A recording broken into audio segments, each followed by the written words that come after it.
O trabalhador brasileiro possui hoje seu próprio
É um regime em que aqueles que dirigem a nação recebem um mandato popular, quer dizer, recebem por meio da eleição uma representação popular.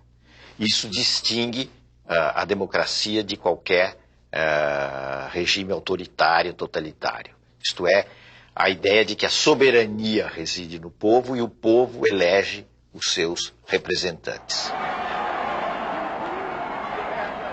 Mas de tal maneira identificou-se o colégio eleitoral com o povo, que hoje nós não sabemos o que é direta e o que é indireta. Sabemos apenas que o povo será vitorioso.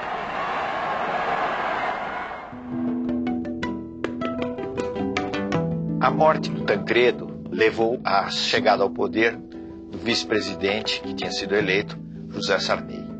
Na realidade, o Sarney assumiu em meio a muitas desconfianças políticas, porque havia uma diferença sensível entre o presidente eleito e o vice. O Tancredo era um homem moderado politicamente e que vinha longamente combatendo o regime autoritário. Então ele tinha um crédito de confiança grande.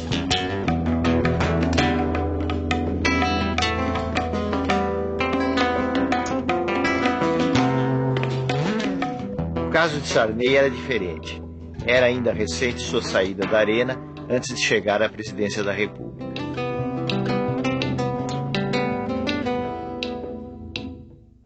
O Sarney manteve o SNI, o Serviço Nacional de Informações, como um órgão que vinha da ditadura e que ele entendeu que poderia ser adaptado a um outro contexto.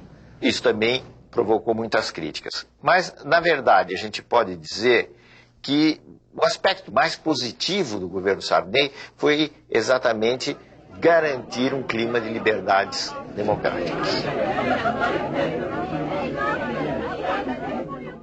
No plano econômico, o governo Sarney teve muitos aspectos negativos. O Brasil carregava problemas que vinham já de antes: descontrole financeiro, inflação enorme, déficit público, déficit externo. E Sarney teve, em razão disso principalmente, sofreu uma queda muito grande da sua popularidade. Isso levou à adoção de um plano, que foi o Plano Cruzado.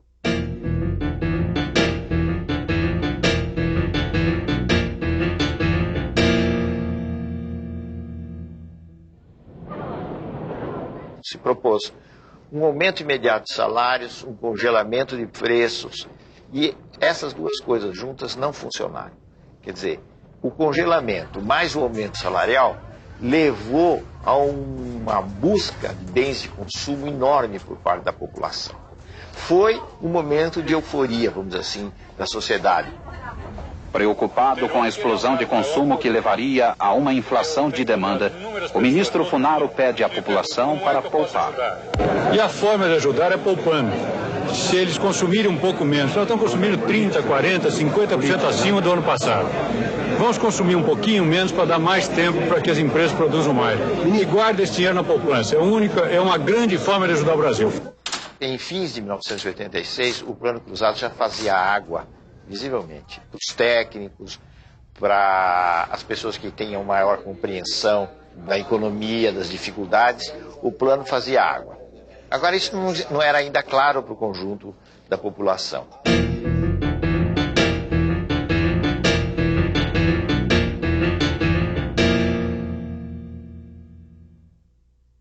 Brasileiras e brasileiros, boa noite. Amanhã é uma data histórica para o nosso país. Será promulgada a nova Constituição brasileira.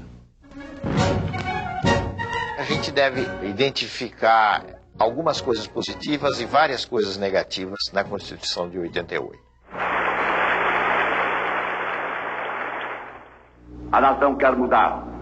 A nação deve mudar. A nação vai mudar. A Constituição pretende ser a voz, a letra, a vontade política da sociedade rumo à mudança. Que a promulgação seja nosso grito. Mudar para vencer. Muda, Brasil! Muda, Brasil! O aspecto positivo foi o aspecto de querer assegurar os direitos dos cidadãos, de uma forma muito ampla. O direito de obter informações dos órgãos do Estado, por exemplo, o direito das minorias, o direito dos índios, como nunca existia no passado, foram alguns exemplos dos lados positivos da Constituição.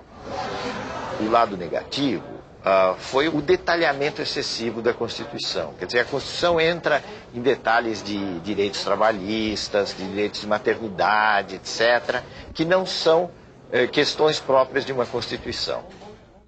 O senhor votou em que nome? PRD. Partido Democrático Popular. PDP? PDP. PSDB. Do ponto de vista partidário, as alterações que ocorreram foram uma cisão no PMDB, com a formação do PSDB. O partido é como que um cais. Os que chegam são motivo de alegria. Os que partem, de saudade precoce. Nós vamos ser um partido da reforma social, sim. Nós vamos fazer as reformas. O governo anuncia o Plano Cruzado 2. Além de medidas de estímulo à poupança, o novo pacote trouxe novos preços e mais impostos. Os mais atingidos com as medidas compulsórias são os assalariados de classe média. Despenca da noite para o dia a popularidade do governo.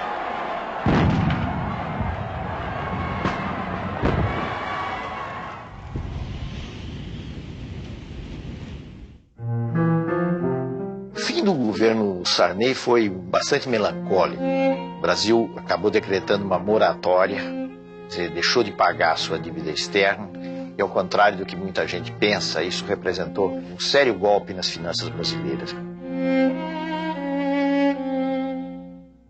As eleições da sucessão do presidente Sarney surgiram vários nomes. Brizola naquele momento, teve o seu, digamos assim, o seu apogeu como candidato à presidência da República. Porém, a disputa acabou concentrada no segundo turno entre Luiz Inácio Lula da Silva e Fernando Collor.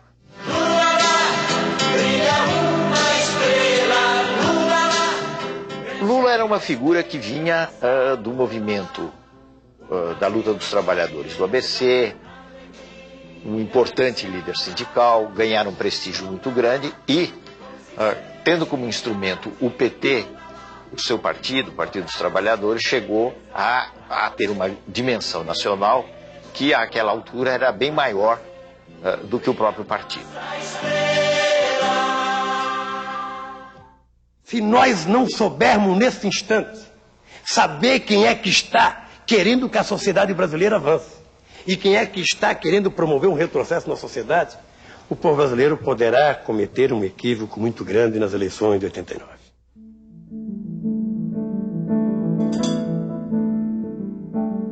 O Collor era uma figura que vinha, primeiro, de um estado pequeno, vinha de Alagoas, Segundo, não tinha nenhuma máquina partidária que o apoiasse. Em terceiro lugar, ele usava o marketing e usava certos temas de moralização com muita eficácia. Foi o caso da campanha contra os marajás, que iludiu muita gente, porque ele se apresentava como alguém que ia combater os altos vencimentos de um determinado setor do funcionalismo público. Eu confio no Brasil.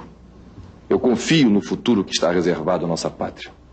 Com trabalho, com experiência administrativa como eu tenho, com coragem, com determinação política e no exercício da autoridade de presidente da República, nós haveremos, com a ajuda de todos aqueles que desejarem se incorporar nesse processo, de construir um Brasil novo, de construir um Brasil melhor, de construir um Brasil de que se orgulhem todos os seus filhos. Boa noite, minha gente. Esse foi um embate muito renhido e, como nós sabemos, o Collor acabou se elegendo presidente da República.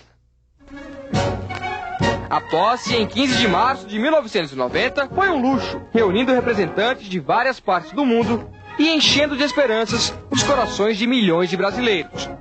Aos fiscalizados, aos descalços, àqueles que querem justiça social no país para poder viver dignamente. Todo mundo dizia que ele vai fazer alguma coisa com a economia, porque havia um desarranjo geral, a inflação estava num nível absolutamente insuportável, era preciso fazer alguma coisa. E Collor dizia, eu tenho uma bala só do combate à inflação. E o que ele tentou no plano econômico, hoje nós sabemos, foi uma medida de uma ousadia imensa, que foi o sequestro, ou se quiserem, para ser mais benévolo, o congelamento dos depósitos bancários, na prática, não é? E, inclusive, abrangendo poupança, outras formas de rendimento, etc. O plano Collor provocou um choque, vamos dizer assim, na população. Houve realmente uma queda pronunciada da inflação, mas essa espécie de plano milagroso, ao longo do tempo, foi se revelando muito menos milagroso e conduzindo o país às dificuldades econômicas. Primeiro, a uma recessão. A recessão poderia até levar a um reequilíbrio, mas não houve sequer tempo do reequilíbrio, porque o Collor foi tomado por uma onda de críticas no plano político que acabou levando ao impeachment. Na verdade, o governo Collor combinou medidas modernizadoras com um imenso grau de corrupção. O escândalo da corrupção gerou um movimento formado principalmente por jovens de classe média, exigindo o impeachment do presidente, afinal aprovado pelo Congresso.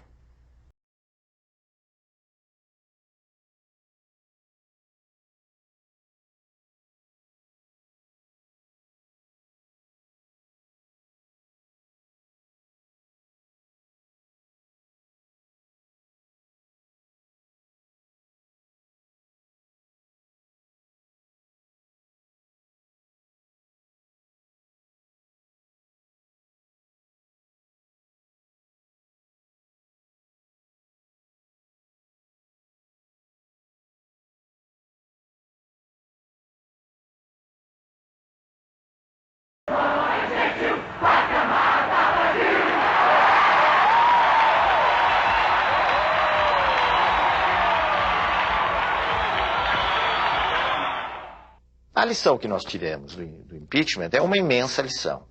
É uma coisa extremamente positiva e que nos leva a um otimismo razoável sobre a vida política brasileira, que tem muita coisa ruim, muita coisa negativa, mas que também tem muita coisa positiva. Por quê? Porque o impeachment foi um episódio, pela via legal, de substituição de um presidente da República, sem golpe militar, sem manobra palaciana, quer dizer, alguma coisa excepcional no quadro da América Latina. Foi um momento de um passo a mais na maturação da democracia brasileira. Iniciamos este trabalho citando que conhecereis a verdade e a verdade vos libertará. E Getúlio Vargas também em um certo momento disse: quase sempre é fácil encontrar a verdade. Difícil é, uma vez encontrada, não fugir dela. Espero que a nação não fuja dessas verdades. Muito obrigado.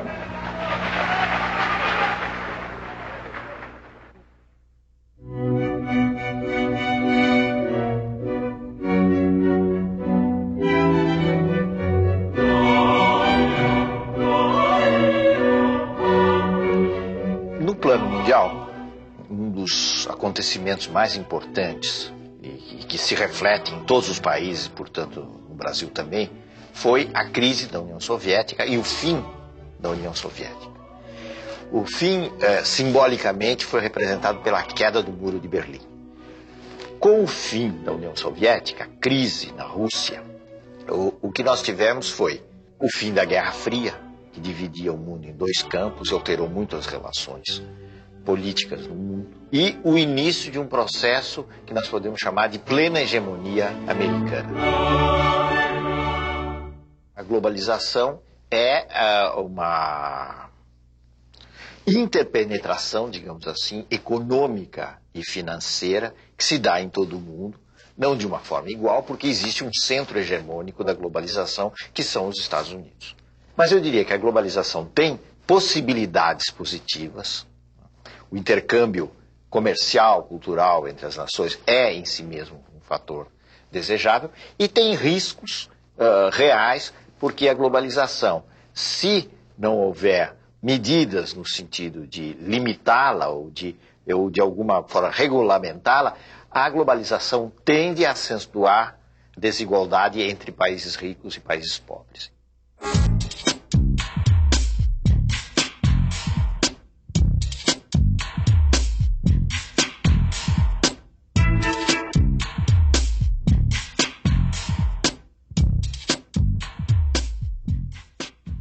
São as surpresas, os paradoxos da vida política que levaram Itamar Franco ao poder, como tinham levado Sarney ao poder. Nesse caso não havia a morte de um presidente, mas havia o impeachment de um presidente que era o Collor. Itamar era uma figura que vinha dos quadros do velho MDB, dos quadros da oposição, e que encontrara uma chance de subir na política mais como candidato a vice do Fernando Collor.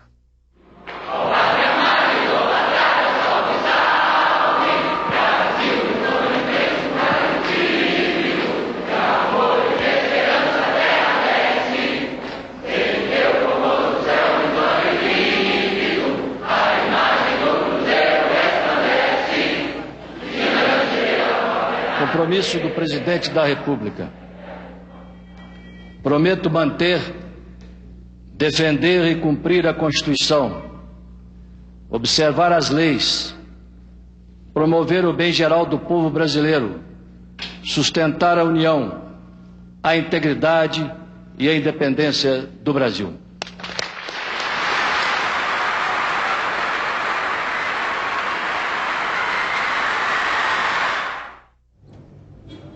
Itamar fez basicamente um governo de transição. Ele completou o período Collor.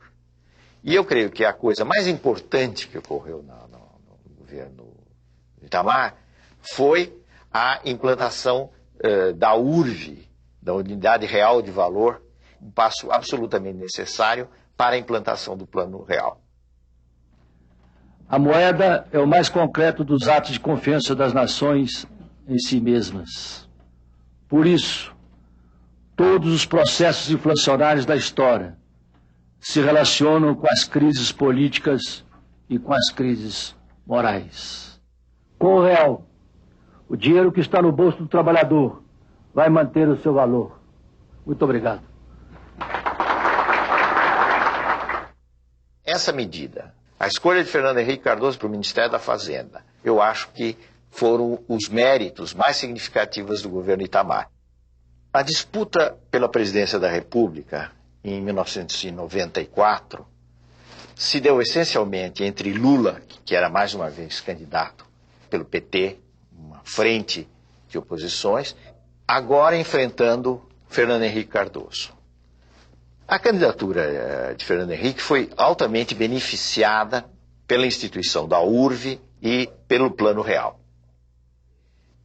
É preciso também entender que foi extremamente importante naquela altura, para a vitória, a formação de uma frente partidária. A frente PSDB, PFL e PTB representou um fator bastante importante para garantir a vitória do presidente Fernando Henrique logo no primeiro turno.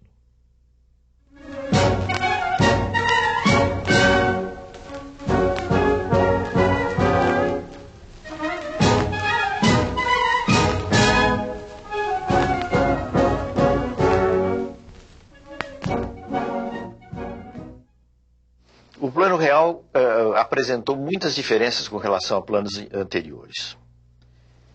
Primeiro porque ele acabou com a chamada indexação da economia. Quer dizer, acabou com aquele circuito de que os preços vão aumentando em função da inflação, etc. Ele quebrou isso. Fernando Henrique chegou às 9h30 da manhã. Cercado de crianças, comeu pão com manteiga e tomou café puro. Foi interrompido para dar autógrafo. Fernando Henrique pagou a conta de 55 centavos com uma nota de R$1 e recebeu um desconto de 5 centavos.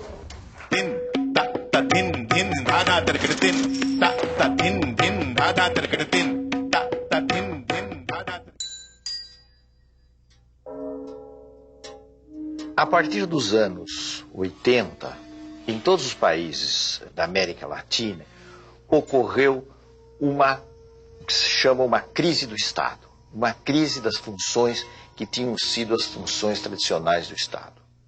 Quais eram essas funções tradicionais, que vinham, digamos, de 1930 para frente? Eram as funções de um Estado que tinha um papel importante de financiar a economia, financiar o desenvolvimento econômico, controlar, ser dono, inclusive, de empresas nas áreas estratégicas. Tudo isso levando a um desenvolvimento que tinha o Estado como eixo. No caso brasileiro, a tentativa de mudar esse modelo do Estado, tornando mais flexível, privatizando serviços, começou de uma maneira muito tímida no governo Sarney. Avançou algo no governo Collor, mas foi no governo Fernando Henrique que se deram as privatizações de empresas importantes. Declaro vendida as ações da Teleste Participações S.A. pelo valor de R$5.783 bilhões, com ágio de 64,28%. Então, as privatizações são um fenômeno dessa reavaliação, dessa mudança das funções do Estado, pensada em termos diferentes do que se tinha no passado.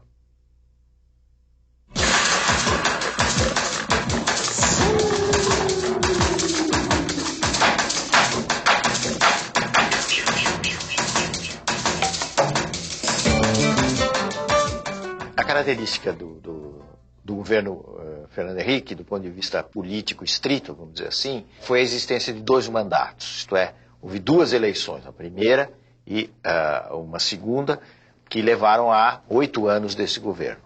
A hipótese de reeleição não existia no nosso sistema republicano.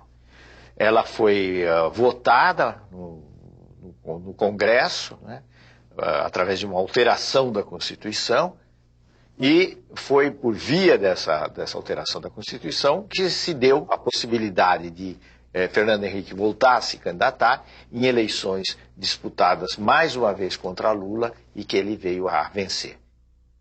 O primeiro mandato foi basicamente a consolidação inicial do Real e as reformas da Constituição e a tentativa de fazer algumas reformas que são necessárias, a Previdência, a da administração pública, etc. Bom, essa tentativa foi frustrada até certo ponto, porque a reforma da Previdência não foi feita. Então, eu diria que nós avançamos bastante no primeiro mandato, né, no que diz respeito à parte econômica, quebra de monopólios, etc. Bom, o segundo já foi caracterizado pelas turbulências da globalização, porque ele se iniciou sob a crise do México, que foi em 98, 99, e foi uma crise atrás da outra.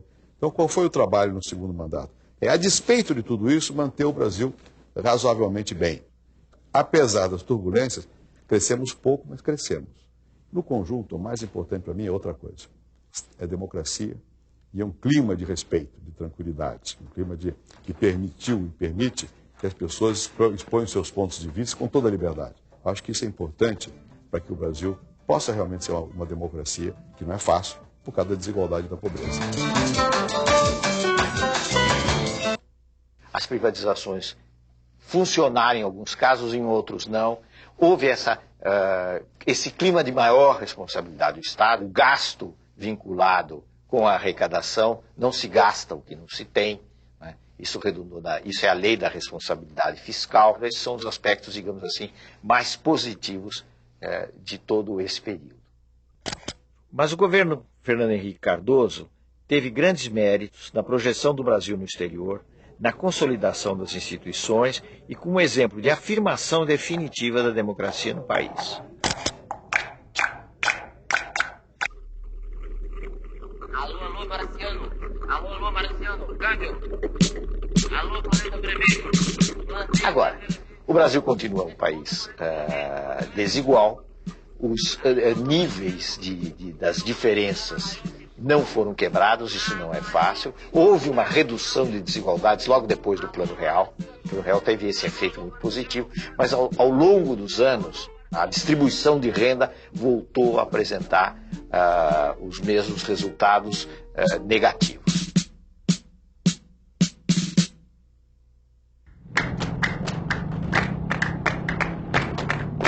As eleições de 2002 se caracterizaram pela sua absoluta normalidade. A nítida vitória de Lula rompeu muitos preconceitos, representando um fenômeno novo na história do Brasil.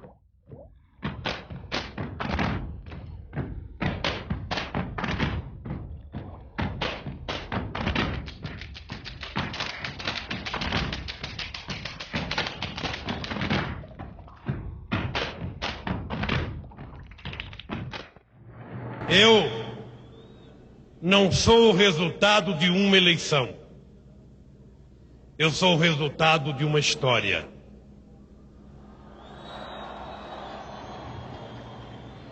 Eu estou concretizando o sonho de gerações e gerações que antes de mim tentaram e não conseguiram.